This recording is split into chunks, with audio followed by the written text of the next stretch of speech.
Okay बच्चा लोग, very very good morning and welcome to CA inter.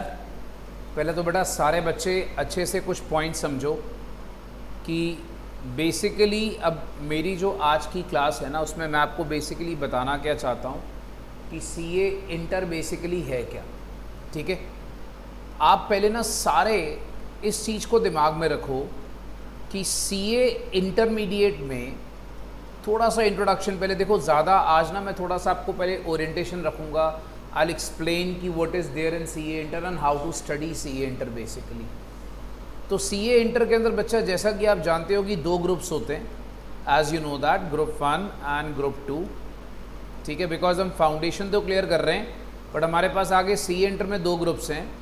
और जो दो ग्रुप्स हैं ना, इसमें हमारे पास ग्रुप 1 में पेपर 1 इज़ अकाउंट्स, जिसको हम लोग बेसिकली एडवांस अकाउंटिंग बोलते हैं यहाँ पर। ठीक है, पेपर 2 इज़ योर लॉ, वो लॉ के बारे में आपको मैम ज़्यादा अच्छे से बताएंगे। ठीक है, एंड पेपर 3 टैक्स, जिसमें आपके पास दो पार्ट होता है, एक होता है DT and the other one is GST. Right, एक हमारे पास है डीटी और एक है जीएसटी, इसको याद रखें। अच्छा, अब ये जो एक अच्छी बात क्या है बेटा, ये सारे पेपर्स ना याद रखना 30 मार्क्स का पेपर आपका एमसीक्यू होता है। And the best part is that no negative marking. ठीक है, ये सबसे अच्छी बात है जो बच्चों को पता होनी चाहिए कि भाई इसमें कोई नेगेटिव मार्किंग नहीं होती है। ठीक है, और 70 मार्क्स का पेपर आपके पास सब्जेक्टिव होता है। This is for all the subjects of C inter. Like foundation में था ना कि आपके पास दो पेपर एमसीक्यू, दो पेपर सब्जेक्टिव होते थे। यहाँ पर ऐसा कुछ नहीं है। यहाँ पर याद रखिएगा, सारे के सारे पेपर आपके वहाँ पर जो हैं सेम पैटर्न में चलेंगे। 30 marks is MCQ, 70 marks is subjective, और एमसीक्यू में नेगेटिव मार्किंग नहीं है। ठीक है, next moving on to group 2। जब हम ग्रुप 2 पे आते हैं ना, तो ग्रुप 2 में बच्चा जो एक हमारा मेन पेपर होता है दैट इज सीएमए। इसको हम लोग basically cost and management accounting बोलते हैं, याद रखना। ठीक है, इसको हम लोग बोलते हैं कॉस्ट और मैनेजमेंट अकाउंटिंग। ये हमारा पहला पेपर होता है। ठीक है, नेक्स्ट हमारे पास जो एग्ज़ाम होता है बच्चा दैट इज़ ऑडिट, जिसको हम ऑडिटिंग वगैरह बोलते हैं, और एक होता है FMSM. FMSM is basically what, मैं आपको बता देता हूँ। एफएम होता है financial management, it is called as financial management. मैं मैनेजमेंट को एमजीटी लिख रहा हूँ। और एसएम होता है स्ट्रैटेजिक मैनेजमेंट। ठीक है, अब आप लोगों को जो पहले बेसिकली बच्चा जो आपका देखो, जैसे अब आपका अटेम्प्ट जो है वो बनेगा मई 26 में। I think you can understand that. आप सारे बच्चों का जो अटेम्प्ट बनेगा that will be for May 2026। Right, तो अब आप लोगों के पास क्या सिस्टम होता है कि भाई आप लोग, सबसे पहले आपको बता दूं, ये प्रैक्टिकल सब्जेक्ट है, entirely practical. Law as you know आप लोगों ने फाउंडेशन में करा है, थ्योरी सब्जेक्ट है। डीटी जीएसटी, अच्छा ये 100 मार्क्स का है, ये 100 मार्क्स का है। एज यू नो 30-70 का रेशो। ठीक है, 30 एमसीक्यू और 70 आपके पास आ जाएगा सब्जेक्टिव। डीटी बच्चा आपके पास 50 मार्क्स का है, जीएसटी आपके पास 50 मार्क्स का होता है। ठीक है, और ये जो सब्जेक्ट है ये प्रैक्टिकल और थ्योरी थोड़ा सा कंबाइन कर है। It is a combination of practical and theory. जो सीए में होता है, याद रखना, कॉस्ट और मैनेजमेंट अकाउंटेंट, ये सारा का सारा आपका प्रैक्टिकल सब्जेक्ट है, वेरी स्कोरिंग 100 मार्क्स का।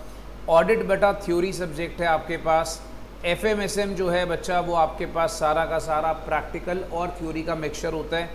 इसमें आपको बता देता हूँ 50 मार्क्स का स्ट्रैटेजिक मैनेजमेंट होता है और 50 मार्क्स का फाइनेंशियल मैनेजमेंट होता है। Strategic management is more of theory और this is more of practical. Right, तो इस तरह से सारा प्रैक्टिकल थ्योरी का कॉम्बिनेशन बनाया हुआ है आप लोगों का। अच्छा, अब इसमें आपको बताता हूँ जो ग्रुप 1 होता है ना, ग्रुप 1 में आपको एक सब्जेक्ट बचा के लेके जाता है, that is advance accounts. I think you people might be knowing it कि भाई आप लोगों को यहाँ पर अगर 300 नंबर का पेपर है, आपको पास होने के लिए 150 चाहिए। ठीक है, with 40 in each subject respectively. क्या है बेटा, 40 इन ईच सब्जेक्ट। अब मैं आपको ऑनेस्टली बताता हूँ कि भाई जो आपका मेन पैटर्न होगा सारा का सारा जो बच्चों को समझ में आना चाहिए, दैट विल बी कि भाई advance accounts is your saviour. Saviour in the sense क्या कि आपका DT GST लॉ के अंदर ना थोड़ा थ्योरेटिकल पोर्शन है, advance accounting being a practical portion, तो आपको ये एक तरह से बचा के लेके जाता है और हमारा टारगेट होता है बेटा इसमें ना एग्जाम्शन स्कोर करने का। अब एग्जाम्शन बेसिकली क्या है भैया, 60+, राइट। तो आपका टारगेट बेटा इसमें यही रहेगा कि हम लोग किस तरह से एग्जाम्शन स्कोर करें। मोर ओवर ग्रुप 2 में भी एक सब्जेक्ट है जो अकाउंट्स के भाई जैसा है, आप कह सकते हो अकाउंट्स का भाई, CMA कॉस्टिंग, ये भी आपका प्रैक्टिकल सब्जेक्ट है, इसमें भी आप बड़े अच्छे से एग्जाम्शन वगैरह लेकर आ सकते हो। अब एक बात याद रखना है, ग्रुप 2 में आपको बचाने वाला सब्जेक्ट है बच्चा कॉस्ट और मैनेजमेंट अकाउंटेंट, ठीक है, या CMA जिसको मैं बोलूँगा, और ग्रुप 1 में आपको जो बचाने वाला सब्जेक्ट होता है वो होता है एडवांस अकाउंटिंग, राइट। तो अब आप लोगों को सबसे पहले भाई ये 2 सब्जेक्ट के बारे में क्यों बता रहा हूँ, बिकॉज ये 2 मैंने पढ़ाने हैं, राइट, ये मैंने दोनों पढ़ाने हैं, दोनों प्रैक्टिकल सब्जेक्ट्स हैं, अकाउंट्स का लिंक्ड है सारा का सारा, राइट। तो इसके बाद बेटा जो लॉ है वो मैम ने कराना है, अच्छा टैक्स वगैरह जो है एक दूसरे सर हैं वो कराते हैं, ऑडिट वगैरह जो है वो दूसरा टीचर एक कराएगा, और FMSM भी एक दूसरा टीचर कराएंगे। तो बेसिकली बच्चा जो मेरे सब्जेक्ट्स हैं जिनके बारे में मैं ज़्यादा डिस्कस करूँगा, that will B advance accounting in group 1 and CMA in group 2, ठीक है। अब आप लोगों को शायद सबको ये पता होगा कि भाई अपने को यहाँ पर 150 चाहिए हर ग्रुप में पास होने के लिए 300 में से, और 600 में से अगर हम बोथ ग्रुप करते हैं तो हमें कम से कम 300 चाहिए with 40 in each subject. I think everyone knows it. अब तुम लोगों के मन में जो पहला क्वेश्चन आएगा, जो फर्स्ट क्वेश्चन जो तुम्हारे मन में आएगा before you start CA inter, देखो हम लोग के मन में ना जो पहला क्वेश्चन, देखो पहला जो क्लास होता है ना, मैं इसमें थोड़ा आपको पहले CA इंटर का इंट्रोडक्शन दूंगा, because I will not recommend कि मैं सीधा पढ़ाना शुरू कर दूं, तो that is basically not sensible कि मैं आपको सीधा पढ़ाना शुरू कर दूं। तो पहले थोड़ा सा आपको एक मन में चीज़ें क्लियर करनी बहुत ज़रूरी है। तुम्हारे मन में पहला सवाल आएगा, सर बोथ ग्रुप करना है कि सिंगल ग्रुप करना है? मतलब तुमने 6 के 6 पेपर जो हैं वो एक साथ देने हैं मई 2026 में, कि तुमने 3-3 करके देने हैं? अब देखो ये परफेक्टली आपका चॉइस होता है, मैं आपको ऑनेस्टली बताता हूँ, ये पूरा का पूरा आपका चॉइस होता है। बेसिकली मैं आपको थोड़े से एडवांटेजेस और डिसएडवांटेजेस बता देता हूँ। देखो सबसे पहले तो हम बात करते हैं, अगर बच्चा कहता है सर मैंने सिंगल ग्रुप देने हैं, अब सिंगल ग्रुप वाले कौन से बच्चे होते हैं? सिंगल ग्रुप का मतलब हो गया कि आप सिर्फ 3 सब्जेक्ट्स की प्रिपरेशन करोगे, आपने सिर्फ वहाँ पर ग्रुप 1 जैसे सपोज कर लो बेटा एडवांस अकाउंट्स लॉ या आपके पास टैक्सेशन हो गया, आप खाली उसी पे फोकस कर रहे हो, और आप कहते हो भैया कि मैं आज जैसे सपोज कर लो भाई हमारी डेट है जुलाई 14 जुलाई, ठीक है, हम जुलाई से लेकर अगले साल मई तक खाली 3 सब्जेक्ट पे फोकस करेंगे, और उसके बाद हम लोग वहाँ पर अगला सितंबर या उसके बाद जो अगला अटेम्प्ट आएगा बेटा जनवरी, हम उसमें जाकर अपना सेकंड ग्रुप देंगे एज द केस में भी, ठीक है। अब ये करने का तुम्हारे पास क्या सिस्टम होता है?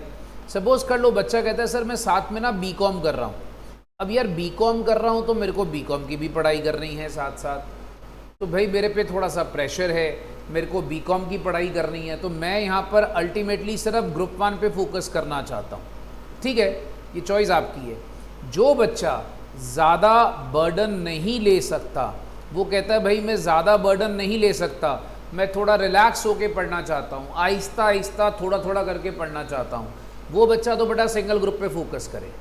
टू बी वेरी ऑनेस्ट, जो बच्चा बोलता है आप लोगों में से सर मैं ज़्यादा प्रेशर लूँगा तो मेरे को प्रॉब्लम आएगी, मेरे सब्जेक्ट्स ख़राब हो जाते हैं, मेरी रिवीजन नहीं होती है, मुझे हर सब्जेक्ट की वहाँ पर 2 से 3 रिवीजन चाहिए अच्छे से समझने के लिए उसको, और मेरी BCom भी साथ में चल रही है, ऑब्वियसली मैं कल सबकी BCom चल रही होगी आप लोगों की साथ साथ, राइट, तो हम लोग की BCom भी साथ में चल रही है, तो हम लोग ज़्यादा बर्डन नहीं लेना चाहते, हम सिंगल ग्रुप करेंगे, ठीक है यार, तुम सिंगल ग्रुप कर सकते हो।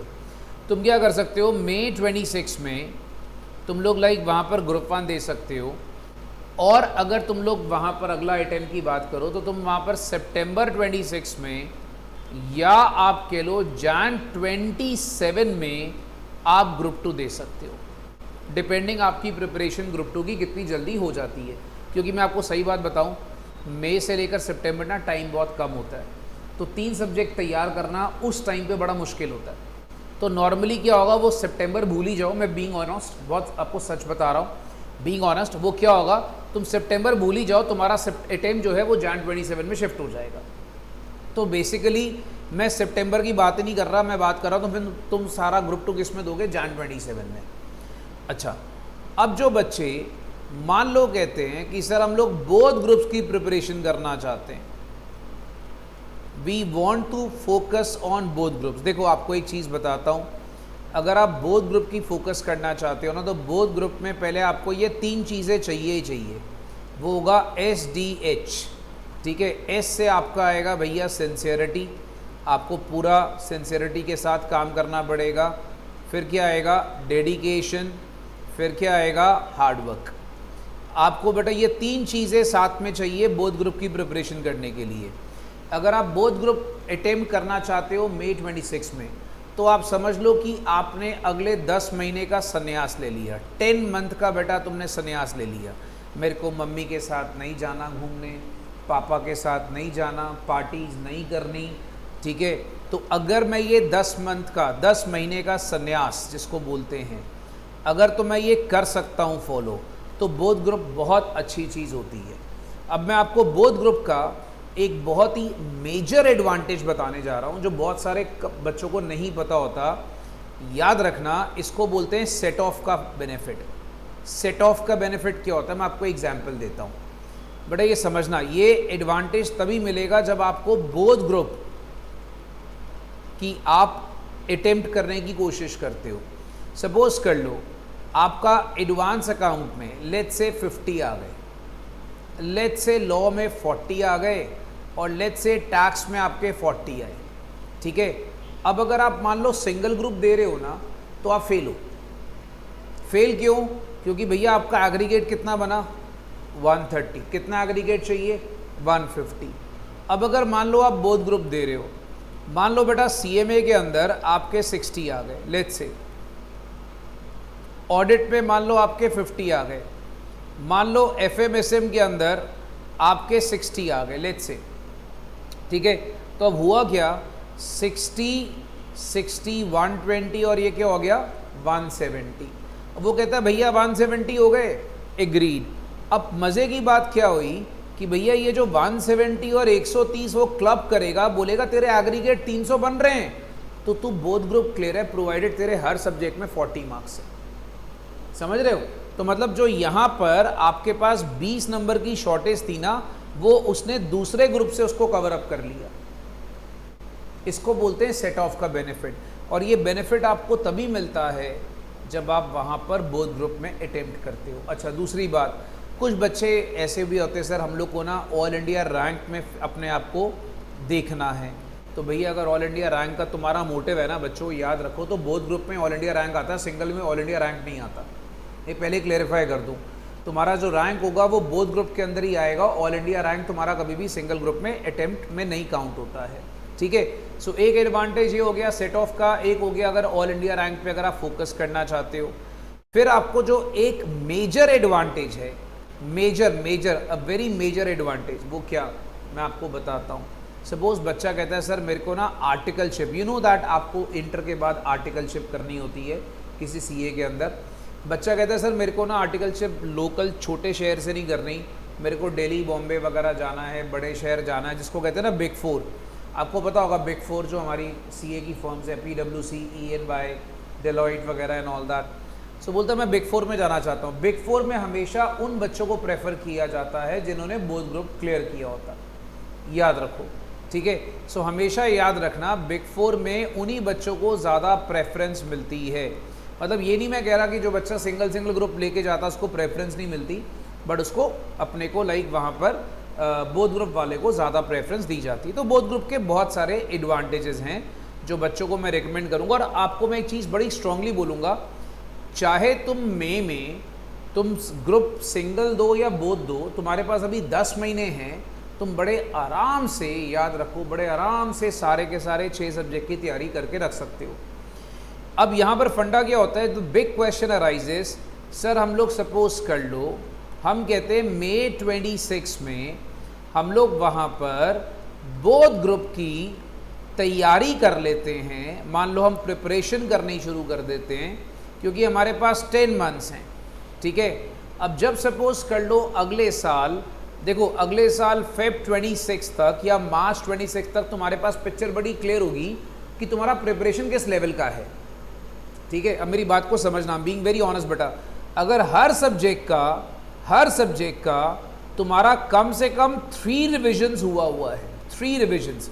अब बच्चा बोलेगा सर 3 रिविजन्स का मतलब, देखो एक जो तुमने क्लास में पढ़ा, उसके अलावा 2 रिविजन तुम्हारी खुद की।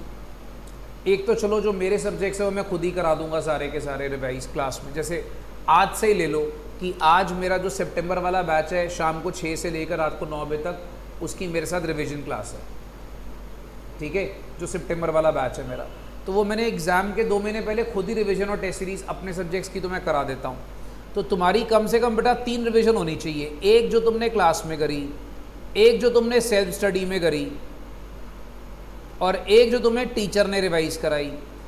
याद रखो ये 3 रिविजन्स तुम्हारी अगर है तो तुम्हारे सब्जेक्ट की प्रिपरेशन है, अदरवाइज तुम्हारी प्रिपरेशन नहीं है, ये मान के चलना। क्योंकि देखो कोई भी सब्जेक्ट होगा ना, उसकी कम से कम 3 रिविजन्स होनी चाहिए, तब जाकर तुम्हारा जो है अल्टीमेटली सब्जेक्ट तैयार होता है। अगर तुम्हें फेब में लग रहा है कि सर हमारे पास ना हमने प्रिपरेशंस तो कर ली हैं बट हमें लग नहीं रहा कि हमारा भी दूसरा ग्रुप बड़ा स्ट्रॉन्ग है, तो मैं रेकमेंड करूंगा भैया आप एक काम करो, ग्रुप 1 जो है वो मई 26 में दे दो। अब तुम लोगों ने भैया ग्रुप 2 की तैयारी तो पहले कर रखी है, तो अब तुम लोग उस 2 महीने के गैप को या 3 महीने के गैप को यूटिलाइज कर सकते हो और सितंबर में तुम वहां पर ग्रुप 2 दे सकते हो। वाई? बिकॉज अब तुमने क्या होगा, पहले तैयारी करी होगी, तो तुम्हारे पास सिर्फ गैप होगा 2-3 मंथ्स का, तो तुम उसमें बड़े आराम से वो प्रिपरेशन कर सकते हो। Are you understanding my point? ठीक है। सो बच्चों बेटा मैं आपको यही चीज़ समझाने की कोशिश कर रहा हूँ कि भैया जो सितंबर है ना, वो उसमें आप ग्रुप 2 तभी दे पाओगे अगर आप लोगों ने उसकी तैयारी अभी करी होगी। अब लॉजिकली क्या है सर, हमारा स्टडी प्लान क्या होना चाहिए? हमारा जो स्टडी प्लान है बच्चा वो हमारा होना गया चाहिए। देखो जैसे फॉर एग्जाम्पल हम एग्जाम्पल लेते हैं भैया, 14 जुलाई से आपने अपनी क्लासेस शुरू कर ली, 14 जुलाई 25 से, राइट। जो ग्रुप 1 है ना, ग्रुप 1 मैं तुम्हें अपने सब्जेक्ट्स के बारे में सारा बता देता हूँ बेटा। जो ग्रुप 1 होता है, हम लोग अपने सेंटर की बात करें ज़रा, सिर्फ मतलब मैं अपने सेंटर की बात कर रहा हूँ। ग्रुप 1 जो है बच्चा, याद रखेंगे वो सारा का सारा ग्रुप 1 जो है वो तुम्हारा बेटा मैक्सिमम से मैक्सिमम मैं तुम्हारा दिसंबर तक सारा ख़त्म कर दूंगा। मैं अगर एडवांस अकाउंट्स की बात करूं जो मेरा सब्जेक्ट है, ठीक है, एडवांस अकाउंट्स की अगर हम बात करें तो बच्चा याद रखेंगे वो तो नवंबर तक ख़त्म हो जाएगा। मैं ज़्यादा खींचूंगा ही नहीं इसको, नवंबर भी ज़्यादा बोल रहा हूँ, मतलब दिवाली के पहले पहले। अब कह लो नवंबर फर्स्ट वीक तक ये सारा मैं ख़त्म कर देता हूँ बच्चों को एक्स्ट्रा क्लासेस लगा लगा कर, राइट। इसका बेनिफिट क्या होता है भैया, अपना एडवांस अकाउंट ख़त्म हो गया, साइड पर आ जाओ, राइट। अच्छा, बाकी अगर हम बात करें दिसंबर तक तुम्हारा लॉ टैक्सेशन सब जाके ख़त्म हो जाता है। वो सारा का सारा तुम्हारा लॉ कह लो, टैक्सेशन कह लो, everything will be finish by December. अच्छा, अब तुम्हारे पास वहाँ पर बचा है जैन, फेब और मार्च, ये 3 महीने बचे हैं। मैं रेकमेंड क्या करता हूँ, मान लो अगर तुम्हें लगता है कि हम लोग लाइक वहाँ पर थोड़ा थोड़ा ग्रुप 2 तैयार कर सकते हैं, जैसे फॉर एग्जाम्पल नवंबर में तुम्हारा एडवांस अकाउंट खत्म हो गया, हम नवंबर में ग्रुप 2 का एक सब्जेक्ट शुरू कर ले सीए में। मान लो नवंबर में हमने एडवांस अकाउंट्स खत्म कर लिया, ठीक है। देखो बेसिकली क्या होता है मैं आपको बताता हूँ, मैं नवंबर भी आपको क्या ले रहा हूँ, नवंबर फर्स्ट वीक बोल रहा हूँ मैं। वैसे इसको कोशिश करके 3 महीने में ख़त्म कर देता हूँ एडवांस अकाउंट्स को। मेरा टारगेट क्या रहता है बेटा, हम जुलाई के 15 दिन ले लो और अगस्त, सितंबर, अक्टूबर, मतलब 3.5 मंथ्स में एडवांस अकाउंट्स बहुत आराम से ख़त्म हो सकता है। अच्छे से रोज़ के 2-2, 3-3 घंटे के लेक्चर्स लगाकर अच्छे से आप बड़े आराम से एडवांस अकाउंट्स को ख़त्म कर सकते हो। अच्छा, अब मोर ओवर बेटा हम बात करते हैं, मान लो नवंबर में हमने सीए में शुरू कर दिया, एडवांस अकाउंट्स खत्म हुआ, साइड पे रखा, सीए में शुरू कर दिया। नवंबर दिसंबर में बेटा आपको वहाँ पर टारगेट करना है कि मेरे को मैक्सिमम से मैक्सिमम टाइम, मैक्सिमम जनवरी तक खींच लो भैया, मुझे सीए में ख़त्म करना है, ठीक है। अगर तुम बोथ ग्रुप की प्लानिंग कर रहे हो तो, राइट। जनवरी में तुम वहाँ पर जैन और फेब में तुम 2 सब्जेक्ट्स शुरू कर सकते हो अपने, कौन से, ऑडिट और एफएमएसएम, राइट। मैं तुम लोगों को मार्च इसलिए नहीं बोल रहा बिकॉज बेटा जो मार्च होता है ना, मार्च और अप्रैल, अगर तुम बोथ ग्रुप दे रहे हो तो तुम्हारा 28 फेब तक सारा सिलेबस खत्म होना चाहिए दोनों ग्रुप का, और मार्च और April should be meant for revision and test series, क्योंकि 6 सब्जेक्ट्स की एक आखिरी रिवीजन चाहिए जो हमारी सेल्फ स्टडी है। तो याद रखना, मैं जो आपको स्ट्रांगली रिकमेंड करूंगा कि भैया जो मार्च 26 है, मैं अभी बात कर रहा हूं अगर आप बोथ ग्रुप दे रहे हैं तो, और अप्रैल 26 है, आप इनको अपने लिए रिवीजन के लिए रखें, रिवीजन एंड टेस्ट सीरीज के लिए। लाइक हम लोग सारी टेस्ट सीरीज वगैरह भी कंडक्ट करते हैं of all the subjects and all that, ठीक है, वो अपने सेंटर पे आके देने हैं टेस्ट, तो वो सारी की सारी टेस्ट सीरीज बच्चा वो कंडक्ट होती है and we cover up all the subjects. अच्छा, अब मोर ओवर जो आपका बेसिक पॉइंट है, जो बेसिक पॉइंट मैं आपको समझाता हूँ बेटा। अब अगर सपोज कोई बच्चा कहता है सर मैं ना बोथ ग्रुप का इतना टेंशन नहीं लेना चाहता यार, कौन 6 सब्जेक्ट तैयारी करेगा, बड़ी मेहनत वाला काम है, ऊपर से बर्डन बहुत ज़्यादा पड़ेगा, मेरी बीकॉम भी है।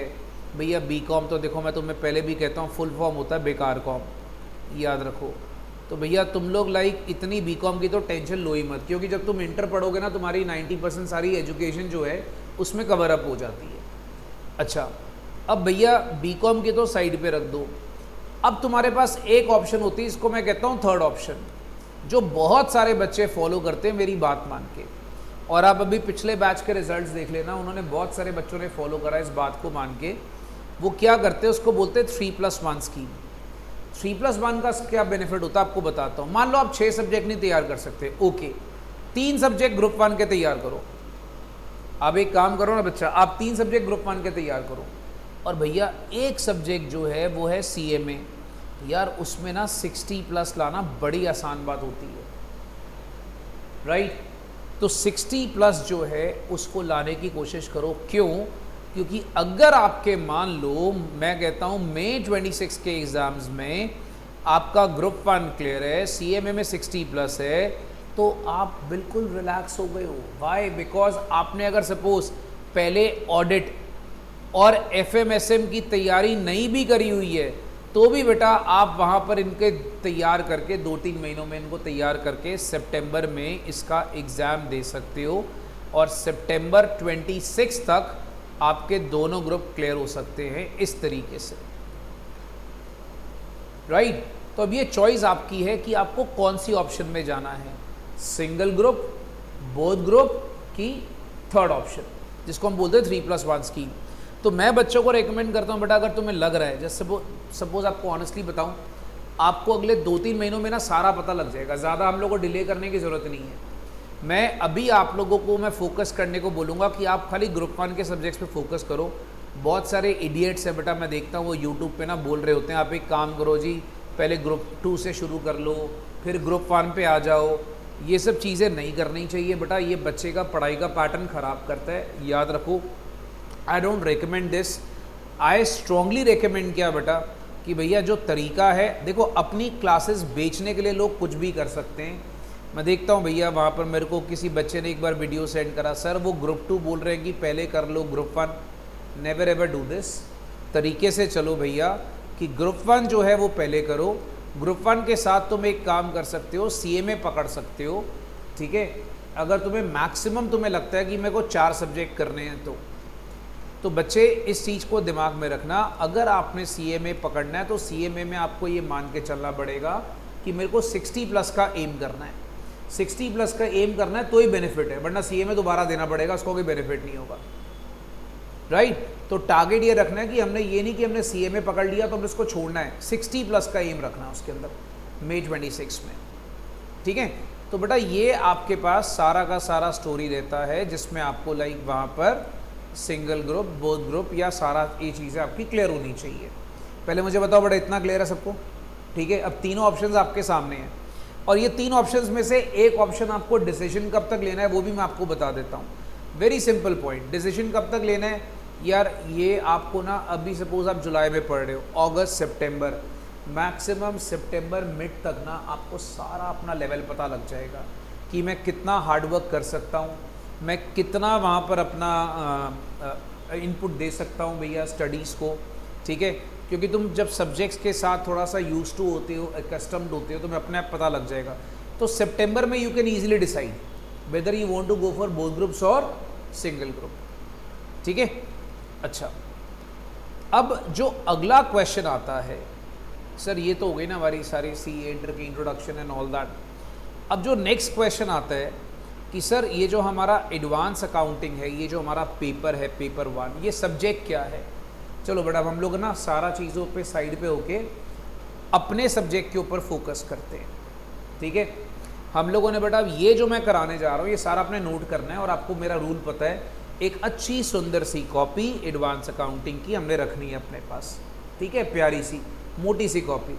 और आपको वो भी रूल पता है बेटा, एक ही कॉपी में हमने लॉ नहीं घुसाना, उसी में टैक्स नहीं घुसाना, सारी कॉपीज़ अलग अलग मेंटेन करनी है।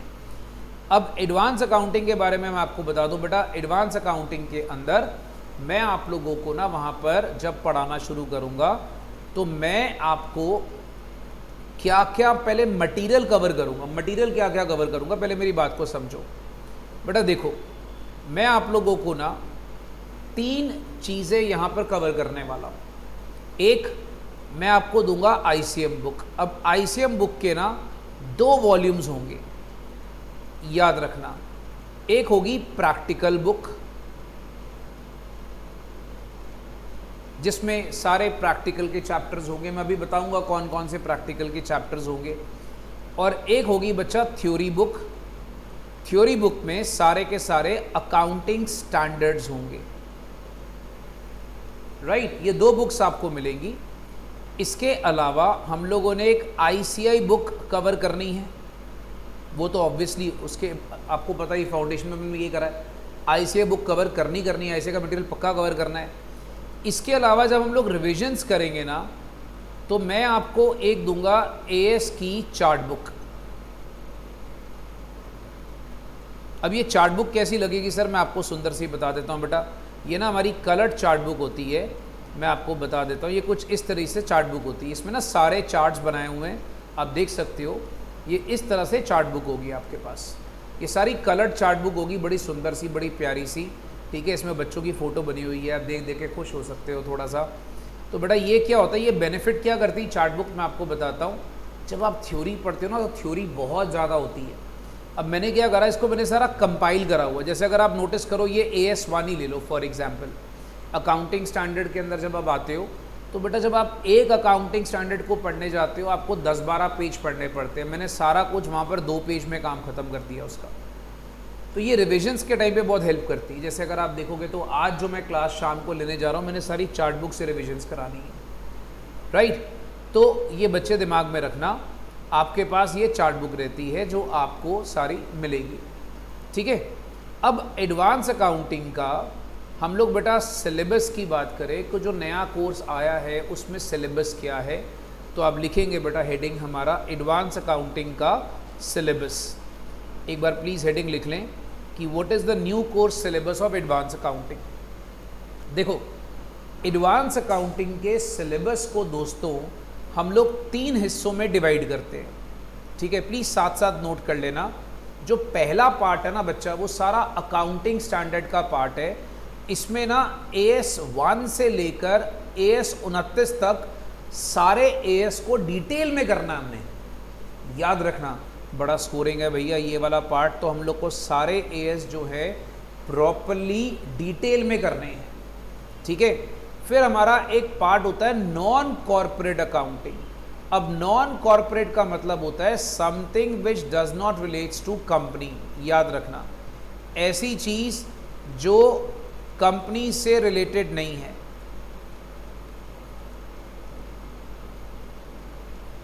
ठीक है। तो ऐसी चीज़ जो कंपनी से रिलेटेड ना हो, उसे बेसिकली हम लोग क्या बोलते हैं बेटा, नॉन कॉर्पोरेट अकाउंटिंग, याद रखेंगे। और फिर एक होती है कॉर्पोरेट अकाउंटिंग। कॉर्पोरेट अकाउंटिंग का बेसिकली फंडा क्या होता है, वो चीज़ जो कंपनी से रिलेटेड होती है, हम उसे क्या बोलते हैं, कॉर्पोरेट अकाउंटिंग। तो सारे बच्चे अपने दिमाग में रखना, एक हमारे पास होगा 1 से लेकर 29 अकाउंटिंग स्टैंडर्ड्स डिटेल ओवरव्यू। फिर एक होगा नॉन कॉर्पोरेट अकाउंटिंग का पार्ट और एक होगा कॉर्पोरेट अकाउंटिंग का पार्ट। ये नोट हो गया बेटा सबका, ठीक है। बेटा ऑनलाइन वाले मुझे साथ साथ बताते जाना, नोट हो गया ना सबका साथ साथ। 1 मिनट में सबके लिए स्पीकर वगैरह ऑन कर लेता हूँ, ऑनलाइन वालों को कोई डाउट होगा साथ साथ पूछ लेना, ओके। तो बेटा सबसे पहले अब यहाँ पर हम अकाउंटिंग स्टैंडर्ड की बात करते हैं, इसको साथ साथ नोट करना है भैया। Part 1, what is detailed overview of accounting standards. चलो नोट करो बेटा, हेडिंग लिखो पार्ट 1। ये हमारे सिलेबस का सबसे पहला पार्ट, मेजर पार्ट है, और चिंता मत करो, अभी मैं सबकी वेटेज भी बताता हूँ। तो what is detailed overview of accounting standard. देखो सबसे पहली बात अगर हम बात करें ना, तो हमारा जो पहला 3 चैप्टर होते हैं, ये वाले फर्स्ट 3 चैप्टर्स, इसमें एएस क्या है, एएस की इंट्रोडक्शन। अच्छा, एएस को हमने यूज़ करके कैसे फाइनेंशियल स्टेटमेंट्स को प्रेजेंट करना है, अपने किताबों में फाइनेंशियल स्टेटमेंट्स को प्रेजेंट कैसे करना है, एएस की एप्लीकेबिलिटी क्या है, मतलब एएस को कहाँ पे यूज़ करते हैं। ये 3 चैप्टर को ना बॉक्स में बना लेना, क्योंकि ये 3 चैप्टर बेसिकली एक चैप्टर ही माना जाता है, याद रखना। इसको हम कहते हैं इंट्रोडक्शन टू अकाउंटिंग स्टैंडर्ड्स। फिर एक फ्रेमवर्क आपको सिखाऊंगा कि भैया हम लोग किस तरीके से सारा का सारा एएस जो है तैयार करते हैं, ठीक है। ये मैं आपको पूरा एक फ्रेमवर्क सिखाऊंगा कि भैया किस तरीके से फाइनेंशियल स्टेटमेंट्स को प्रेजेंट किया जाता है, प्रिपेयर किया जाता है, और उसके बाद एएस को अप्लाई कहाँ पे करते हैं। तो बेसिकली ये 3 टॉपिक्स हैं जो कि एक्चुअली में काउंट एक टॉपिक के बराबर होते हैं, याद रखना। It is basically counted as 1 topic only, right. तो ये मेरे पास आ जाएगा इंट्रोडक्शन, फ्रेमवर्क एंड एप्लीकेबिलिटी, ठीक है। इसको मैं आपको प्यार से बोला करूँगा ईफा। ईफा मतलब हो गया भैया इंट्रोडक्शन, फ्रेमवर्क एंड एप्लीकेबिलिटी। मैं बोलूँगा भैया ईफा कर लिया। ईफा कर लिया मतलब क्या कर लिया बेटा, पहले 3 चैप्टर एएस के कर लिए। और याद रखना ये हमारा पहला टेस्ट होता है। आपको पता अपना रूल है, हर चैप्टर के बाद टेस्ट लेना है, तो ये हमारा पहला टेस्ट होता है। चलो, उसके बाद आपका चौथा पॉइंट आता है जिसको बोलते हैं presentation and disclosure based accounting standards. अब भैया इसके अंदर कौन कौन से एएस आते हैं, ये आपको थोड़ा सा याद रखना है। प्रेजेंटेशन और डिस्क्लोजर बेस्ड अकाउंटिंग स्टैंडर्ड्स में आता है एएस 1, 3, 17, 18, 20, 24 एंड 25। ये नोट करना बड़े अच्छे से, ठीक है। ये आपका सेकेंड टेस्ट होता है जिसको हम कहते हैं भैया प्रेजेंटेशन और डिस्क्लोजर बेस्ड अकाउंटिंग स्टैंडर्ड्स में कौन कौन से एएस आते हैं। इसमें जो सबसे ज़्यादा एग्ज़ाम में पूछे जाते हैं वो मैं यहाँ मेंशन कर देता हूँ, आप लोग इंपॉर्टेंस वाइज भी कर सकते हो बेटा। एक इसमें AS3 बड़ा इंपॉर्टेंट है। देखो AS3 आप लोग को याद है क्या था AS3? Cash flow statement, plus 2 में पढ़ा होगा, कैश फ्लो स्टेटमेंट याद है, तो वो AS3 है, वो यहाँ पर आएगा, ठीक है।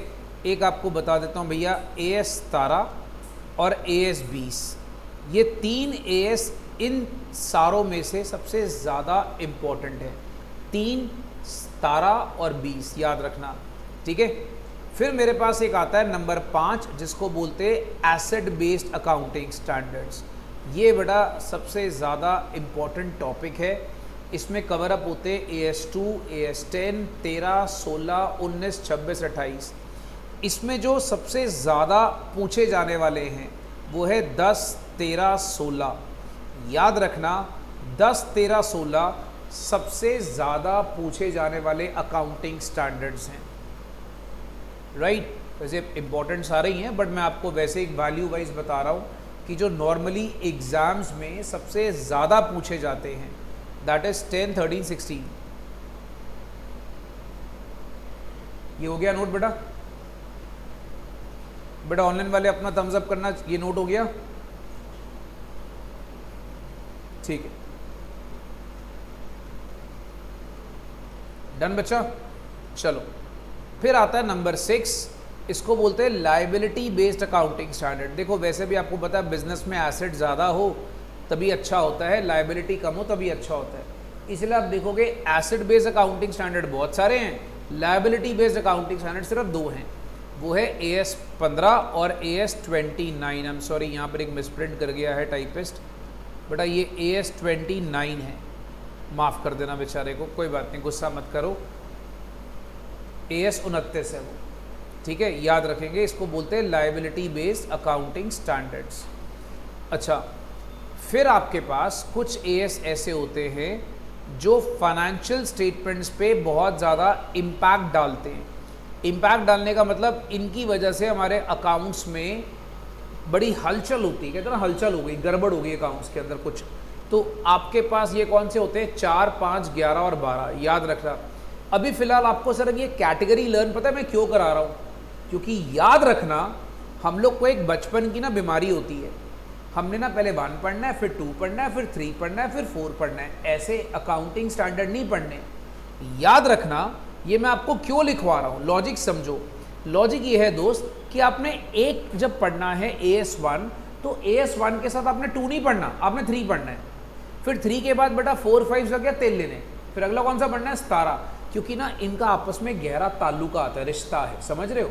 तो इनके ना आपस में रिश्ते हैं, तो आपको इसी ऑर्डर में इसको पढ़ना है। जैसे 1 पढ़ा तो 1 के बाद 3 पढ़ा, 4 नहीं पढ़ना, फिर उसके बाद क्या करना है? 17 पढ़ना है, फिर 18 पढ़ना है, फिर 19 नहीं पढ़ना, फिर आपने 20 पढ़ना है। फिर बच्चा बोलेगा सर 21 वगैरह ना, 24, 25, इस तरह से ये इकट्ठे पढ़ने हैं। फिर आपने 2 के साथ 10, 13, मतलब इनका मैंने आपको ना सिलेबस में एक रिलेशन बता दिया है। जैसे सपोज कर लो अब आपने 15 पढ़ा तो 29 पढ़ना है, जैसे आपने 4 पढ़ा, 5 पढ़ा, फिर आपने 11 और 12 पढ़ना है। मतलब याद रखना मैं क्लास में इसी ऑर्डर में AS कराऊंगा। जब मैं आपको अकाउंटिंग स्टैंडर्ड्स कराऊंगा तो कई बार क्या होता है, बच्चा बेचारा परेशान होता है, सर आप ये क्या कर रहे हो, आप 1 के बाद 3 के बाद 17 शुरू कर देते हो। ऐसा नहीं है भैया, जो मेरी बुक में आपको दूंगा ना उसमें भी यही ऑर्डर है। मतलब हमारा चैप्टर 1 क्या होगा? AS1, चैप्टर 2 क्या होगा? AS3, चैप्टर 3 क्या होगा? AS17। तो कल को बच्चा गाली ना निकाले, इसलिए मैं पहले बता देता हूँ भैया कल को तुम गाली निकाल रहे हो कि सर ये क्या करी जा रहे हो, हमने तो बचपन में सीखा था 1 2 3 4। तो बेटा यहाँ पर अब इंटर में 1 2 3 4 नहीं होता है, याद रखना। फिर आता है दोस्त आपके पास रेवेन्यू बेस्ड अकाउंटिंग स्टैंडर्ड, ये आता है बच्चा AS7 and AS9, very very important accounting standards, याद रखना। फिर आता है अदर अकाउंटिंग स्टैंडर्ड्स। अच्छा अब एक चीज़ दिमाग में रखनी है आपने, 1 मिनट बेटा, यहाँ पर एक और मिस प्रिंट है, ये ना AS22 है यहाँ पर, जो इसने 12 कर दिया है, ठीक कर लेना बेटा, ये 22 है, माफ़ कर देना बेचारे हमारे ना थोड़े से टाइपिस्ट भैया जो हैं वो बीच बीच में गड़बड़ कर जाते हैं, ये AS22 है। और अदर अकाउंटिंग स्टैंडर्ड्स में बेटा आपके पास आता है AS12 और AS14, ये भी बड़े इंपॉर्टेंट हैं। और उसके बाद एक आपके पास प्रैक्टिकल वाले AS आते हैं जिसको कहते हैं कंसोलिडेटेड फाइनेंशियल स्टेटमेंट्स, जिसमें आता है AS 21, 23 और 27। तो बच्चों याद रखना, इसमें अगर मैं आपसे बात करूं तो हमारे पास एक 7 और 9 बड़ा इंपॉर्टेंट है, 7 और 9 काफ़ी पूछा जाता है। एक इसमें AS14 है भाई, AS14 वेरी वेरी इंपॉर्टेंट, मैं आपको साथ साथ लिखवा रहा हूँ कि भाई जैसे अगर आपको पता लग जाए कि सबसे ज़्यादा इंपॉर्टेंट AS है कौन से, ठीक है। AS 21 वेरी इंपॉर्टेंट, AS 21, मतलब देखो सिलेबस में तो सारा कुछ है, हमने करना भी सारा कुछ है, बट आपको मैं स्टार्टिंग में बता रहा हूँ कि प्रैक्टिकल वाइज हमारी वेटेज किसकी ज़्यादा इम्पॉर्टेंट है। तो बेटा याद रखो AS को हम लोगों ने 10 पार्ट्स में डिवाइड करा है। पहला पार्ट है ईफा, दूसरा है presentation and disclosure based accounting standards, उसके बाद है एसेट बेस्ड अकाउंटिंग स्टैंडर्ड्स, फिर मेरे पास आता है लायबिलिटी बेस्ड, फिर आता है accounting standards based on financial statements, revenue based, other and consolidated financial statements. ये नोट हो गया बेटा सबका, ठीक है। चलो अब सुनो, पार्ट बी जो है वो था हमारा नॉन कॉर्पोरेट अकाउंटिंग। अच्छा किसी ज़माने में ना हमारे सिलेबस में नॉन कॉर्पोरेट मतलब फाइनेंशियल अकाउंटिंग, नॉन कॉर्पोरेट मतलब कौन सी, जैसे बचपन में आपने ट्रेडिंग PL करा, आपने फाउंडेशन में सिंगल एंट्री करा, आपने NPO करा, वो सब क्या होता है नॉन कॉर्पोरेट, मतलब which does not relates to company, right. तो अब हमारे इंटर में सिलेबस में ना सिर्फ एक ब्रांच अकाउंटिंग ही एक ऐसा टॉपिक है जो नॉन कॉर्पोरेट रह गया। आप लोगों ने BCom सेमेस्टर 1 करी है तो उसमें ब्रांच अकाउंटिंग आपने थोड़ा सा करा होगा शायद, ठीक है। बहुत सारे बच्चे तो छोड़ छाड़ जाते हैं, थ्योरी कर जाएंगे उसको, बट यहाँ काफ़ी डिटेल में है। उसके बाद बेटा जो पार्ट C है वो सारा है कंपनी अकाउंट्स का।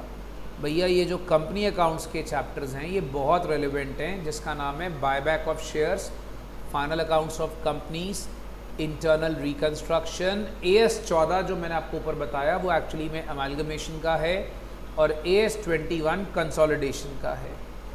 तो बेटा ये सारा यूनिट जो है, ये सारा यूनिट ही प्रैक्टिकल का है। एएस में फिर भी थोड़ी थ्योरी आती है, बट ये जो सारा यूनिट जाएगा ये सारा प्रैक्टिकल का, और बहुत स्कोरिंग है, बहुत स्कोरिंग है। आप पहले इसको नोट कर लो, फिर मैं आपको ना इसकी वेटेज बताता हूँ कि भाई इसके अंदर कौन सा सब्जेक्ट और कौन से चैप्टर की वेटेज कितनी है।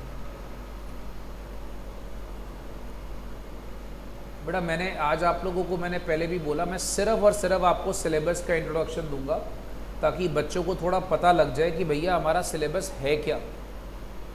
नॉर्मली क्या होता है, हम सीधा पढ़ना शुरू कर देते हैं और अपने सिलेबस के बारे में कोई नॉलेज नहीं होती, कोई ज्ञान नहीं होता।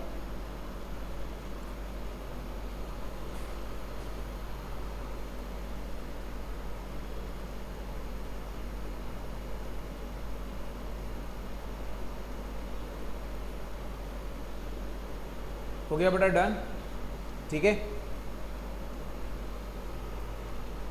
चलो अब सुनो, ये कोई नोट तो नहीं कर रहा बच्चा? तो अब हम आते हैं बेटा एक एक करके एक छोटे से टेबल पर। ये आपने नोट नहीं करना क्योंकि ये मैंने बुक्स में दिया हुआ है, ये खाली मैं आपको बता रहा हूँ कि पिछले कुछ सालों में कौन से चैप्टर से कितने मार्क्स का क्वेश्चन आया। इससे क्या होगा, थोड़ा आपको आइडिया लग जाएगा। I think everybody can see the table. जैसे फॉर एग्जाम्पल अगर आप नोटिस करोगे, ये देखो मैं आपसे बात कर रहा था ना ईफा की, ये देखो ईफा, ये 3 चैप्टर बेटा ईफा के हैं। अब देखोगे ईफा से ना अप्रॉक्सीमेटली अगर आप चेक करोगे तो 10 से लेकर 14 नंबर का पेपर एवरेज आया हुआ है। ये मैंने ईयर वाइज एक आपको टेबल दे दी है और आपने इसको नोट नहीं करना बिकॉज ये मैंने बुक्स में प्रिंट करके दिया हुआ है, तो आपके पास बुक्स में आ जाएगा, चिंता मत करो। आप अगर इसमें चेक करोगे तो average approximately, I am sorry, average approximately अगर आप ईफा की चेक करोगे तो अराउंड 10 से 14 नहीं सॉरी 5 से 7 नंबर का जो पेपर है वो आपका ईफा से आ रहा है बड़े आराम से, राइट। फिर आपको याद होगा मैंने कहा था बेटा presentation and disclosure based accounting standard, याद आया? जो डिस्क्लोजर बेस्ड है उसमें से एवरेज 10 नंबर का पेपर आप देखोगे हर साल आ रहा है। ये देखो ये लाइन चेक करो, कभी 15 का, कभी 5 का, कभी 10 का, कभी 5 का। तो मतलब एक एवरेज हम लोग को पता लग सकता है। एक बात याद रखना, हम लोग कभी भी ना सीए के अंदर किसी चैप्टर में बिल्कुल टेकन फॉर ग्रांटेड नहीं ले सकते कि यार मुझे पता है कि इस चैप्टर से इतना ही आएगा। किसी चैप्टर में कभी ज़्यादा, जैसे अब यहाँ पर नोटिस करो, उनका मन करा बेटा 15 नंबर का पेपर डाल दिया। जैसे मैंने एसेट बेस्ड अकाउंटिंग स्टैंडर्ड बोले, देखो एक बार 22 नंबर का पेपर आया हुआ है, 20 नंबर का, 25 नंबर का। मतलब एसेट बेस्ड अकाउंटिंग स्टैंडर्ड का अगर मैं एवरेज निकालूं तो पिछले कुछ सालों का कितना है, 15 नंबर के आसपास। कितना इंपॉर्टेंट है एसेट बेस्ड अकाउंटिंग स्टैंडर्ड। अब जैसे लायबिलिटी बेस्ड अकाउंटिंग स्टैंडर्ड आप नोटिस करोगे तो 5-5 नंबर का आया हुआ है। अच्छा, जो अकाउंटिंग स्टैंडर्ड थे based on impacting financial statements, average 10 number का, ठीक है। फिर रेवेन्यू बेस्ड अकाउंटिंग स्टैंडर्ड्स, ये देखो revenue based accounting standards average 5 number का, 5.5 या 6 नंबर का, ठीक है। अदर अकाउंटिंग स्टैंडर्ड से अप्रॉक्सीमेटली बेटा आपके पास अप्रॉक्सीमेटली 4.5 नंबर का। फिर आपको मैंने क्या बताया था बेटा, कुछ चैप्टर्स हैं जैसे फॉर एग्जांपल प्रैक्टिकल चैप्टर्स है फाइनेंशियल स्टेटमेंट ऑफ कंपनीज, इसमें से कई बार 10 नंबर का, कई बार 20 नंबर का भी क्वेश्चन आया हुआ, आप चेक करो। जैसे for example cash flow statement 10 number का, 12 नंबर का। मतलब आप देखो कई बार उनका दिमाग खराब होता है, वो नंबर कहाँ ले जाते हैं, 20 नंबर का बड़ा क्वेश्चन, ठीक है। चलो, बायबैक ऑफ सिक्योरिटीज आप देखोगे 10-15 ऐसे करके क्वेश्चंस आए हुए हैं। Amalgamation as you know very important, almost हर साल आया हुआ, आप चेक करो, amalgamation is very very important. Reconstruction जिसको हम लोग इंटरनल रिकंस्ट्रक्शन बोलते हैं, ये भी आप देखोगे एक स्ट्रिक्ट पैटर्न पे क्वेश्चन चल रहा है। ब्रांच, आप देखो ब्रांच भी एवरेज 6 नंबर का अप्रॉक्सीमेटली हर बार आ रहा है। तो मतलब आप इसमें नोटिस करो, इससे मेरे को ना एक प्रॉपर ओवरव्यू मिलता है कि पिछले कुछ सालों में मेरा पेपर जो है वो आ कैसे रहा है, राइट। अच्छा जी, आई थिंक ये थोड़ा सा क्लियर होगा, समझ में आ रहा होगा आप लोगों को weightage of the chapters. But मैंने क्या करा बेटा, ये मेरी 3 बुक्स हैं जो मैंने आपको बताया मैं आपको दूंगा। एक मेरे पास बच्चा ये आएगी आपके पास एडवांस अकाउंटिंग की अकाउंटिंग स्टैंडर्ड बुक, एक होगी ये प्रैक्टिकल बुक और एक होगी ये चार्ट बुक, ठीक है। याद रखना ये 3 बुक्स आपको मिलेंगी। अच्छा, और अगर आपको कुछ एग्जाम्शंस चाहिए, ये बेटा भी जैन 25 का है, मई 25 की लिस्ट मैंने इसमें भी ऐड नहीं करी। उसमें और बच्चे हैं। ये कुछ ऐसे लोग हैं जिन्होंने एग्जाम्शन स्कोर करी है एडवांस अकाउंटिंग में। आप बच्चों के मार्क्स देख सकते हो 77, 75, 67, मतलब इस लेवल तक बच्चों के अकाउंट्स में मार्क्स जाते हैं, राइट। अच्छा, अब हम बात करते हैं ICAI बुक की। बेटा आप लोगों को पता है ICAI बुक बहुत इंपॉर्टेंट है। ये हमारा मॉड्यूल 1 है ICAI बुक का। मॉड्यूल 1 के अंदर अगर आप नोटिस करोगे अपने पास पहले ईफा के चैप्टर्स होंगे। ईफा मतलब ये 3 चैप्टर्स होंगे। कौन कौन से? Introduction, framework and applicability. और मॉड्यूल 1 में क्या होगा आपके पास? ICAI का जो मॉड्यूल 1 आपको मिलेगा उसमें क्या होगा? Presentation and disclosure based accounting standards. ये बच्चा आपके पास क्या होगा? मॉड्यूल 1, ठीक है। अब ICAI की जो बुक है उसका आता आपको मिलता मॉड्यूल 2। मॉड्यूल 2 हमारे लिए बहुत रेलिवेंट होता है क्योंकि एक इसमें आता है asset based accounting standard, liability based accounting standard, फिर होता है अकाउंटिंग स्टैंडर्ड जो फाइनेंशियल स्टेटमेंट्स में इम्पैक्ट करते हैं। मैंने जिस ऑर्डर में आपको लिखवाया देखो मॉड्यूल में भी उसी ऑर्डर में दिया हुआ है। अब देखो इसी ऑर्डर में मैंने लिखवाया revenue based accounting standard, other accounting standard, consolidated financial statements के अकाउंटिंग स्टैंडर्ड, ये मॉड्यूल 2 है। और मॉड्यूल 3 जो होगा वो सारा प्रैक्टिकल होगा, मतलब जिसमें financial statement of companies, buyback, amalgamation, internal reconstruction, branch accounting. तो मतलब मॉड्यूल 3 बेटा सारा का सारा हमारा प्रैक्टिकल है, 100% प्रैक्टिकल होगा। मॉड्यूल 1 और 2 consist of theory also, but हमें 3 मॉड्यूल मिलेंगे। तो अब हम लोग को बेटा याद रखना ये कॉम्बिनेशन करना है। कॉम्बिनेशन कैसे? 3 किताबें मेरी, 3 मॉड्यूल ICAI के, इनको मिला जुला काम करके क्लास नोट्स के साथ मिलाकर हमने सारा काम करना है। Is this clear? ठीक है, याद रखना है। अच्छा जी, अब बेटा मैंने यहाँ पर क्या करा है, एक चैप्टर वाइज वेटेज तैयार करी है, ये आपने नोट करना है क्योंकि ये बहुत रेलिवेंट होगा। मैं आपको हर चैप्टर जब स्टार्ट करूँगा ना, मैं बताऊँगा नहीं वेटेज कौन से चैप्टर की है। क्यों? मैंने पहले ही बता देना है। वो होता है ना भैया, टीचर हर चैप्टर स्टार्ट करने के पहले वेटेज बताता है, मुझे नहीं बताने की जरूरत पड़ेगी बिकॉज मैंने आपको फर्स्ट डे ही सारा आज का दिन लगा इसी काम में रहा हूँ। क्योंकि तुम लोग जब पढ़ने बैठोगे तुम्हें पता होना चाहिए, हाँ जी हम ब्रांच अकाउंट शुरू कर रहे हैं तो ब्रांच की वेटेज कितनी है अप्रॉक्सीमेटली बेटा एग्जाम में? 5 से 10 नंबर। हम लोग बेटा फाइनेंशियल स्टेटमेंट ऑफ कंपनीज जिसमें हम स्टेटमेंट ऑफ PL और बैलेंस शीट बनाते हैं, ठीक है, और कैश फ्लो स्टेटमेंट। याद रखना ये 2 चैप्टर्स को एक यूनिट माना जाता है, ये वाला। तो इनकी कंबाइंड वेटेज 10 से लेकर 14 नंबर है। 10 से लेकर 14 नंबर बेटा ये नोट करना है अच्छे से, ठीक है। इंटरनल रिकंस्ट्रक्शन ये भी प्रैक्टिकल का टॉपिक है, 5 से लेके 14 नंबर। अमालगमेशन बेटा 10 से लेके 14। Buyback of securities approximately 5 number का। तो अगर आप नोटिस करते हो तो ये हमारा सारा क्या बन रहा है, ये ICAI का मॉड्यूल 3 बन रहा है, जो हमारी ICM की क्या बन जाती है? Practical book. बेटा जो मैंने आपको ICM की प्रैक्टिकल बुक देनी है उसमें सारे यही चैप्टर्स होंगे। और अगर आप ध्यान से देखोगे तो एक एवरेज ले लो कि भाई ये सारा का सारा अप्रॉक्सीमेटली 40 नंबर के आसपास बन गया। तो अगर मैं एक मॉड्यूल कर लूँ अच्छे से तो 40 मार्क्स पक्के। होता क्या है भैया आपको बताता हूँ, प्रैक्टिकल में ना मार्क्स पक्के होते हैं, कंफर्म होता है। थ्योरी में मार्क्स कटने के चांस होते हैं, प्रैक्टिकल में मार्क्स कटने बहुत बहुत रेयर चांस होता है। तो आपको ये मैं इसलिए बता रहा हूँ कि भाई हम लोग इसी बुक पे ज़्यादा फोकस करेंगे।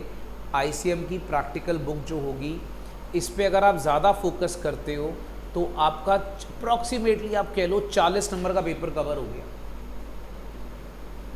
ठीक है। So you can understand the importance of the chapters कि भैया आपका अप्रॉक्सीमेटली 40 मार्क्स का पेपर इसमें बड़े आराम से कवर हो जाता है। हाँ जी ये नोट हो गया, ठीक है। नेक्स्ट पर आइए, ये देखो बेटा अब हमारे सबसे ज़्यादा इम्पॉर्टेंट अकाउंटिंग स्टैंडर्ड कौन कौन से हैं जो मैंने आपको बताए थे, जो हमारे पेपर का अप्रॉक्सीमेटली 55 से 65 मार्क्स कवर करते हैं। ये आपको याद रखना, कॉपी के स्टार्टिंग में लिखा हुआ बेनिफिट क्या होगा कि जब सपोज आपने रिविजन्स करनी है तो कॉपी के पहले 2-3 पेज खोल लेने हैं, कौन कौन से सबसे ज़्यादा स्ट्रेस दे के करने हैं। 1, 2, 3, 4, 5, 7, 9, 10, 11, 12, 13, 16, 19, 20, 26 एंड 28। वैसे आपको एक बात बताऊं, है बहुत सारे, बट ये मैंने थोड़े से कुछ इंपॉर्टेंट अकाउंटिंग स्टैंडर्ड रखे जो आपके बहुत काम आएंगे। और याद रखना अप्रॉक्सीमेटली 50 मार्क्स का पेपर, 50 मार्क्स का पेपर इन अकाउंटिंग स्टैंडर्ड से आता है। तो समझ लो, देखो कितने आराम से वेटेज हमारी कवर हो रही है। 40 मार्क्स हमारे प्रैक्टिकल बुक के लिए हो गए। याद रखना, हम जब सिलेबस करेंगे हम सारे एएस करेंगे, हम छोड़ेंगे कुछ नहीं, हमने सारे एएस करने हैं। बट क्या इंपॉर्टेंट है ये रिवीजन के टाइम पे काम आता है, तो इसको अच्छे से नोट कर लो। 1 2 3 4 5 6 7 6 नहीं सॉरी 4 5 7 9 10 11 12 13 16 19 20 26 28।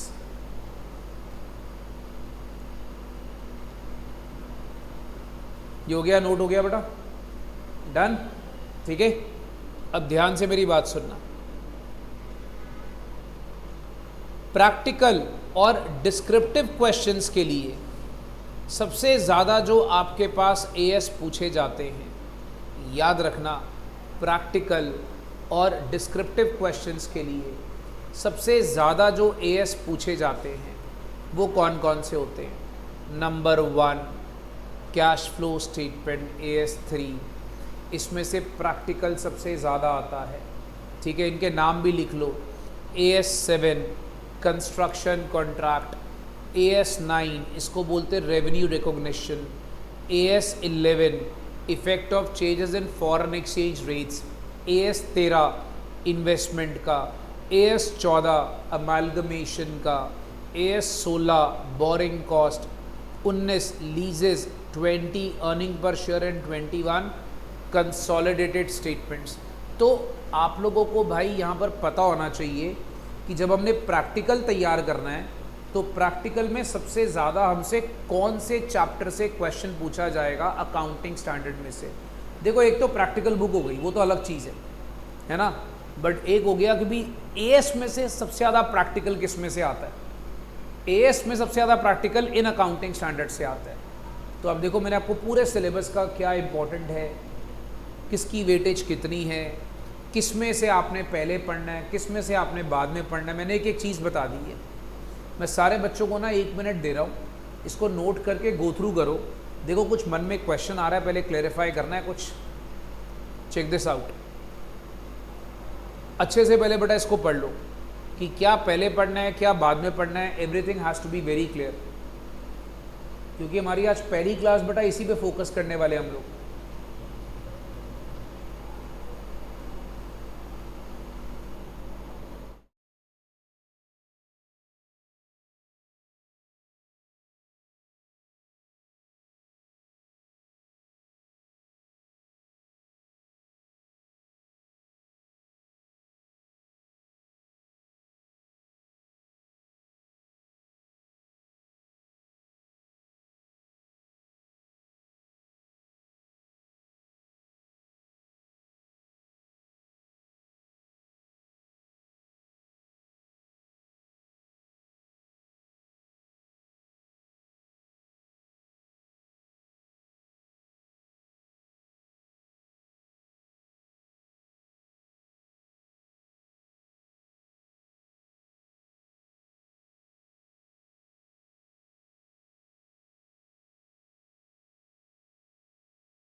हाँ जी बच्चा, ये नोटेड है, ठीक है। ये शरारती बच्चे हमारे सितंबर 25 वाले बैच के हैं, इंटर के, इनका अटेम्प्ट है इंटर में। चलो, एक्चुअली होता क्या है, जब बच्चा +1 +2 फिर फाउंडेशन से पढ़ रहा होता है ना, तो वो बच्चा क्या होता है, उनके साथ ऐसा रिश्ता बन जाता है, वो बच्चा फिर कहता है भाई ICM तो मेरा ही है, तो बच्चे बेचारे ऐसे प्यार रखते हैं। चलो भाई, अब हम लोग एक आखिरी बात आज करने वाले हैं, आपके अकाउंट्स का पेपर पैटर्न क्या होगा, ठीक है। What will be the paper pattern of accounts. देखो, मैं आपको ना एक थोड़ा पेपर पहले प्रेजेंट करता हूँ कि हमारा जो अकाउंट्स का क्वेश्चन पेपर आता है वो आता कैसे है और उसका पेपर पैटर्न क्या होता है। जैसे अगर आप नोटिस करोगे, ये पेपर आया है 3 मई 2025 को। हमारा जो पेपर होता है बेटा, याद रखना, वो हमेशा 2 सेक्शंस में डिवाइड होता है, याद रखना। एक होता है पार्ट 1 और एक होता है पार्ट 2, राइट। जो पार्ट 1 होता है ना, उसमें MCQs होते हैं। मैं आपको थोड़ा सा इसको लिख के बताता हूँ, आप मेरे साथ एक हेडिंग लिख लो, थोड़ा आपको एडवांस अकाउंट्स का पेपर पैटर्न पता लगेगा। देखो बच्चा लोग, अभी मैं सिर्फ आपसे एडवांस अकाउंट्स की बात कर रहा हूँ, बाकी रिस्पेक्टिव टीचर्स आपको बता देंगे पेपर पैटर्न क्या है। तो हमारा जो पेपर होता है, एज यू नो, 100 मार्क्स का पेपर है, ठीक है। तो पार्ट 1 जो होगा वो आपका MCQ पैटर्न होगा। पार्ट 2 बच्चा आपका होता है सब्जेक्टिव पैटर्न। सब्जेक्टिव पैटर्न बेटा 70 मार्क्स का आता है, और MCQ पैटर्न बच्चा आपके पास आता है 30 मार्क्स का। तो part 1 MCQ pattern 30 marks, part 2 subjective pattern 70 marks. 30 marks ये अच्छे से लिखो, नो नेगेटिव मार्किंग। बड़ी पॉजिटिव बात है भैया, नेगेटिव में भी पॉजिटिव है। देखो, हमारे जीवन में कहते हैं भैया नेगेटिव में भी पॉजिटिव है, नेगेटिव मार्किंग नहीं है तो हम लोग बड़े पॉजिटिव हो जाते हैं। बट इसका ये मतलब नहीं ढक्कन ढक्कन कि तुम लोगों ने वो जयराम जी की करके जो मर्जी करी जाना है, पढ़ के करना है, वरना उड़ जाता नंबर। 70 मार्क्स का जो पेपर होता है बेटा, याद रखना। अब इसमें ना पेपर पैटर्न क्या है, जो मैं आपको थोड़ा साथ साथ बताऊंगा। इसमें पार्ट 2 में डिस्क्रिप्टिव क्वेश्चंस होते हैं, ठीक है। अब होता क्या है कि ये वाला जो पोर्शन होता है ना, ये तो सारा कंपलसरी होता है, इसको तो आपने करना ही होता है, इसको तो भूल ही जाओगे, इसमें कोई चॉइस वगैरह हम लोग को मिलने वाली है, ये कंपलसरी है। अब जो पार्ट 2 होता है ना सब्जेक्टिव, सब्जेक्टिव में क्या होता है मैं आपको बताता हूँ। देखो, जो फर्स्ट क्वेश्चन आता है ना, फर्स्ट क्वेश्चन वो कंपलसरी होता है पार्ट 2 में। जो क्वेश्चन नंबर 1 आएगा आपके पास, वो कंपलसरी में चला जाएगा। अब मैं आपको थोड़ा क्लैरिफाई करता हूँ। 70 मार्क्स को वो क्या करते हैं, वो डिवाइड करते हैं, ठीक है। और आपके पास फर्स्ट क्वेश्चन अप्रॉक्सीमेटली 14 नंबर का होता है, जो कि कंपलसरी होता है। वो सब पार्ट्स में भी हो सकता है, जैसे फॉर एग्जांपल मान लो एक सब पार्ट बना लीजिए, इसका एक सब पार्ट बना लीजिए। लेट्स से एक सब पार्ट आ गया 6 मार्क का, एक सब पार्ट आ गया फॉर एग्जांपल मैं कहता हूँ 8 मार्क का। तो इस तरह से वो सब पार्ट भी हो सकते हैं। मैं एग्जांपल ले रहा हूँ, ये नहीं कि 6 और 8 का होगा, मतलब 14 नंबर तो कंफर्म है, बाकी सब पार्ट्स में वो डिवाइड हो सकता है। अच्छा, अब उसके बाद एक क्वेश्चन नंबर 2 होता है, एक क्वेश्चन नंबर 3 होता है, एक क्वेश्चन 4 होता है, एक क्वेश्चन 5 होता है और एक क्वेश्चन 6 होता है। बच्चा, यहाँ पर ना आपको एक चॉइस मिलती है कि आपने इसमें से कोई भी बाकी 4 करने होते हैं, एनी 4। समझ रहे हो, एनी 4 करने होते हैं। देखो, क्वेश्चन नंबर 1 तो करना ही करना है, वो कंपलसरी है, जो सब्जेक्टिव वाले पोर्शन का होता है, वो कंपलसरी पार्ट में आता है। बट जो क्वेश्चन 2, 3, 4, 5, 6 होता है, उसमें से कोई एनी 4 करने होते हैं, ठीक है। तो ये आपकी चॉइस होती है, तो आप इसमें से कोई एक लीव आउट करके एनी 4 करने होते हैं। तो अब इसी तरीके से पेपर पैटर्न को स्टडी करोगे। ये देखो कि भैया ensure that you receive the question paper related to both the parts. ये पहले पढ़ लेनी इंस्ट्रक्शन। ये मैं फर्स्ट डे क्यों पढ़ाता हूँ, क्योंकि हम लोग एग्जाम में इसको पढ़ने का टाइम ही नहीं होता हमारे पास। अच्छा, इसलिए मैं फर्स्ट डे पढ़ा देता हूँ। नियम क्या है भैया कि हम लोग को एक बड़ी बीमारी होती है, हमें पेपर मिला, हमें पेपर करने का जल्दी होता है भाई। तो वह एक रीडिंग टाइम मिलता है, उसको यूटिलाइज करना है। पेपर का जो MCQ वाला पोर्शन होता है उसके साथ आपको OMR शीट मिलती है। याद रखना OMR शीट के अंदर ही आपने MCQ वाला पोर्शन अटैच करना है, ठीक है, याद रखना। और जो पार्ट 2 होता है वो डिस्क्रिप्टिव आंसर बुक एक अलग से मिलती है। एक बात दिमाग में रखना, अगर आपने गलती से भी MCQ के आंसर डिस्क्रिप्टिव वाले बुक में लिख दिए, सपोज आप लिख देते हो क्वेश्चन 1 का आंसर A, 2 का B, वो चेक ही नहीं होंगे। तो मतलब जो पार्ट 1 है हमारा ये वाला, this has to be done in the OMR sheet, this will be checked only in OMR। बहुत सारे बच्चे क्या करते हैं, डिस्क्रिप्टिव में क्वेश्चन 1 का ऑप्शन A, B, C लिखाते, डोंट एवर डू दिस, वो चेक ही नहीं होगा आपका। उनकी साफ इंस्ट्रक्शंस होती जो आपने पढ़नी है। फिर कहते हैं जो OMR आंसर शीट होती है, याद रखना वो इंग्लिश में होती है। ऑब्वियसली हम तो चलो इंग्लिश में ही है, बाकी इसमें जो मेन पढ़ने वाला है, याद रखना एग्ज़ाम का ड्यूरेशन 3 आवर्स है, आपको पता ही है बेटा, एग्ज़ाम का ड्यूरेशन 3 आवर्स है।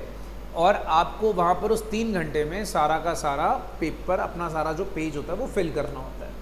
बाकी इसके अंदर आपके पास जो आंसर शीट आती है उसको फिल कैसे करना है, मैंने ना उसका एक वीडियो यूट्यूब में डाला हुआ है, तो अगर आप बोलोगे तो मैं आपको लिंक सेंड कर दूंगा, वरना आप मेरे चैनल पे सर्च कर सकते हो कि जो इंटर का पेपर होता है उसमें आंसर बुकलेट कैसी आती है। उसकी मैंने फ़ोटो भी डाली हुई है कि बेटा ऐसे आंसर बुकलेट आती है, उसके अंदर इस तरह से उसको फिल करना होता है, ये सारा आपको फिल करना है, ठीक है। जनरली क्या होता है कि जो MCQ वाला पेपर होता है ना, क्वेश्चन पेपर, वो पिछले 1 आध साल से बच्चों को देना शुरू कर दिए है। उसके पहले वो क्या कर रहे थे, MCQ का पेपर आपसे वापस ले लेते थे, वो बोलते घर ले जाओ, मतलब वो आपको नहीं देते थे, आपको सिर्फ ये पार्ट 2 वाला पेपर मिलता था, ये वाला, ठीक है।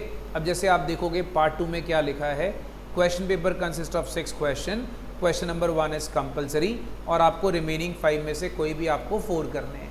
और याद रखना working note is very essential, her accounts का पेपर पैटर्न का वर्किंग नोट आपको तैयार करना होता है।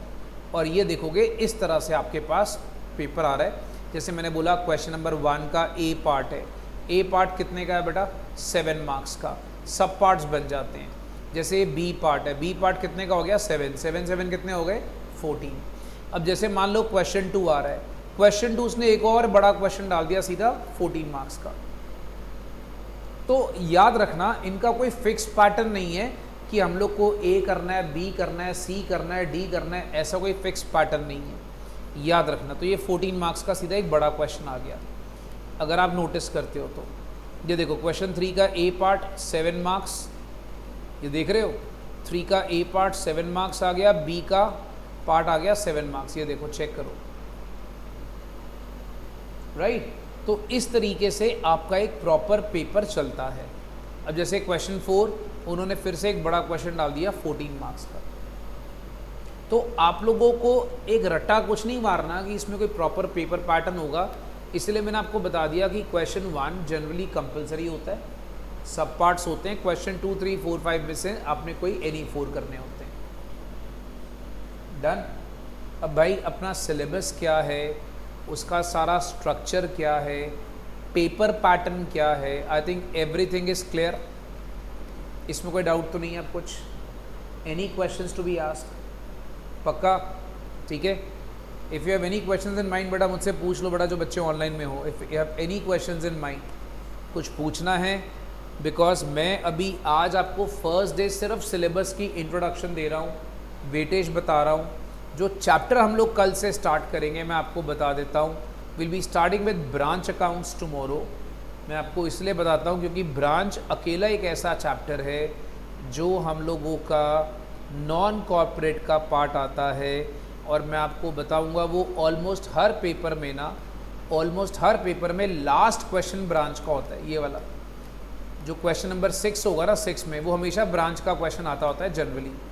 जैसे अब यहाँ पर अगर आप नोटिस करोगे क्वेश्चन नंबर 6 में, ये देखो 6 का पार्ट C 6 नंबर का ब्रांच का क्वेश्चन आया हुआ है। ये मैं आपको मई वाला पेपर दिखा रहा हूँ, ठीक है। तो ब्रांच से शुरू करूँगा, उसमें अराउंड 5 से लेकर 10 नंबर का क्वेश्चन आ सकता है, और जनरली होता क्या है, जो क्वेश्चन नंबर 6 होता है उसी का एक सब पार्ट होता है वो ब्रांच। तो पहले मैं उसमें से शुरू करूँगा and then will move on to the next part. अब आप देखो बच्चा, कुछ और कोई मन में सवाल, कुछ doubts related to test and anything and you people know it very well बेटा। हमारा पैटर्न सारे बच्चों को पता है। हम लोग क्लास नोट्स बनाएंगे, क्लास नोट्स बनाकर हम लोग बुक से सम सॉल्व करेंगे सारे के सारे क्लास में। फिर हम ICA बुक भी करेंगे साथ में, वो करनी है डेफिनेटली। जब हम ये कर लेंगे हमारा चैप्टर ख़त्म होगा, फिर हमारा चैप्टर वाइज टेस्ट होगा, right. After every chapter we have to give a test. और टेस्ट में रिकमेंड करूँगा बेटा आप लोग बच्चे सेंटर पे आके दो, अगर आप लोकल स्टूडेंट हो तो। आई विल स्ट्रांगली रिकमेंड कि भैया टेस्ट सेंटर पे आके दो। अगर आप आउट स्टेशन हो तो ठीक है, आप ऑनलाइन दे दो, बट आप लोकल हो तो सेंटर पे आके टेस्ट दो, ठीक है। Any doubts related to syllabus? आप लोग को बच्चा कोई डाउट दिमाग में कुछ है, क्वेश्चंस? ठीक है बेटा, अभी फ़िलहाल हम लोग आज के लिए इतना ही कर रहे हैं। फर्स्ट डे है, मैं आपकी ज़्यादा जान नहीं खाऊंगा, ठीक है। फर्स्ट डे इतनी जान नहीं खानी, फर्स्ट डे इतना बहुत है। पढ़ना कल से शुरू कर रहे हैं बेटा ब्रांच अकाउंट्स के साथ, ठीक है। चलो बाय बाय, थैंक यू।